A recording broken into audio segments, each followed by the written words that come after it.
Ya, Bismillahirrahmanirrahim. Perkenalkan, nama saya Muhammad Abdul Fakih. Saya dari Prodi Ilmu Pendidikan Agama Islam, Universitas Pendidikan Indonesia. Di video kali ini saya akan membahas tentang permasalahan sosial budaya yang bersangkutan dengan teknologi komunikasi di Indonesia.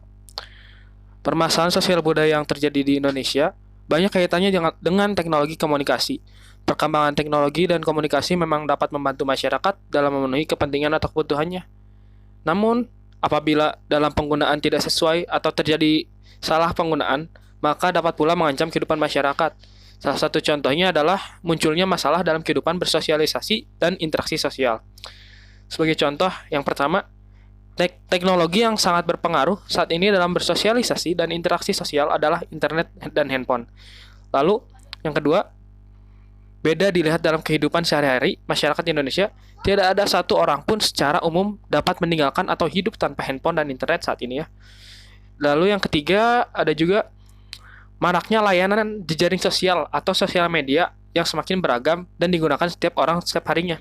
Lalu yang keempat, memang sih teknologi itu membantu untuk berkomunikasi jarak jauh, tapi hal ini yang justru mengurangi adanya interaksi dengan lingkungan sekitar. Jadi teknologi saat ini tuh menjauhkan yang dekat dan mendekatkan yang jauh. Itulah kesimpulan yang bisa saya ambil dari ini.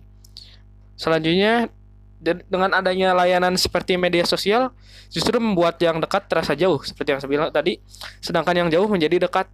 Selain itu, dengan bermain sosial media, juga menyita banyak waktu yang seharusnya dapat dimanfaatkan untuk hal penting lainnya, atau juga dapat digunakan untuk berinteraksi dengan lingkungan sekitar.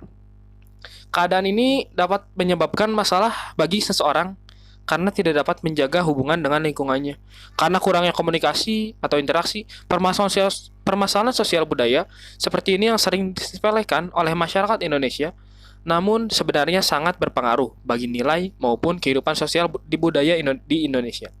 Dengan alasannya yaitu selain berkurangnya interaksi sosial dalam masyarakat, teknologi dan komunikasi juga merupakan salah satu faktor penyebab masalah sosial atau munculnya permasalahan sosial budaya lainnya di Indonesia. Sebagai contoh seperti semakin maraknya orang yang lalai akan tanggung jawab dan malas terhadap pekerjaan yang seharusnya diselesaikan. Banyak juga masyarakat yang lebih mementingkan eksistensi mereka di dunia maya daripada eksistensi mereka di kehidupan nyata. Padahal perlu diingat bahwa manusia hidup di dunia nyata, bukan di dunia maya gitu kan. Jejaring sosial itu merupakan suatu alat komunikasi tidak langsung yang secara tidak langsung dapat menyebabkan kesalahpahaman antar individu di dalamnya. Hal ini tuh disebabkan karena maksud dan tujuan yang dimaksudkan kadang berbeda dengan apa yang ditangkap sehingga dapat menimbulkan konflik yang kemudian juga dapat dijadikan sebagai suatu modus kejahatan seperti contoh modus penipuan, pelecehan, dan yang lainnya. Nah, lalu bagaimana sih cara mengatasi kita yang kecanduan sosial media seperti itu sehingga mendekatkan yang jauh dan menjauhkan yang dekat? Yang pertama, menurut saya kita harus mempunyai tekad yang kuat dulu untuk berubah. Nah, ini merupakan langkah pertama yang sangat penting ketika kita ingin berpindah dari dunia maya menuju ke dunia nyata. Lalu yang kedua, kita harus bisa membatasi waktu kita saat online. Sehingga kita tidak terlena dengan ketika waktu kita sedang bermain online itu. Lalu yang ketiga, carilah hobi yang seru, yang cocok dengan kamu, sehingga kamu bisa melepaskan waktu online kamu dan diganti oleh hobi yang lebih bermanfaat. Mungkin dengan hobi ini, kamu juga bisa menambah manfaat kesehatan tubuh atau yang lainnya. Yang keempat, luangkan waktu dengan orang terdekat.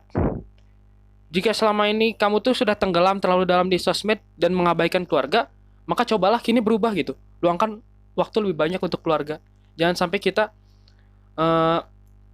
terlalu terlena dengan sosmed gitu, sehingga kita lupa akan adanya orang-orang terdekat kita seperti keluarga, sahabat, atau kekasih mungkin yang mempunyainya. Kita bisa meluangkan waktu kita dengan mereka itu seperti jalan-jalan atau pergi ke bioskop atau makan di luar dan lainnya. Dan yang terakhir, gunakan sosmed dengan bijak. Jadi perlu diketahui juga kita harus menggunakan sosmed secara bijak gitu kan. Jadi ketika kita mendengar berita atau mendengar apapun, kita harus menggunakannya secara bijak. Jangan terlalu cepat untuk termakan sesuatu seperti hoax di dalam sosmed. Terima kasih. Mungkin sekian yang bisa saya sampaikan. Wabillahi taufiq wal hidayah. Wassalamualaikum warahmatullahi wabarakatuh.